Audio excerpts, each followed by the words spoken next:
Hello guys, in this video I'll show you how you can fix Xbox PC app not connecting to the internet. So without further ado, let's get started. First of all, open up Task Manager.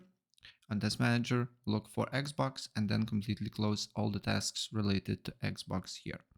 Then the second step, what you need to do here, you need to go to Xbox app, right click on it, app settings, then scroll down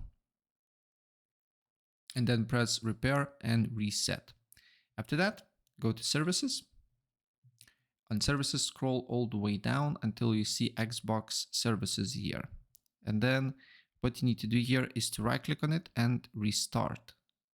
If it's, as you can see here, it's not running, start and make sure all the basically services here it's running. And then what is just to do here is to restart it, right? All the services here.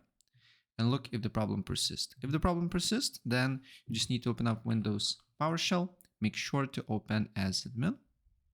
And then you need to just put few commands. So all the commands will be in the video description below. So first command is this one. You can copy easily and paste it here. Then another command will be this one here.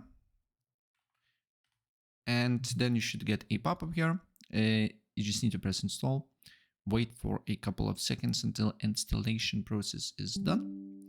And after that, restart your PC and your problem should be fixed. So that's pretty much it. And if I help you out, please press like.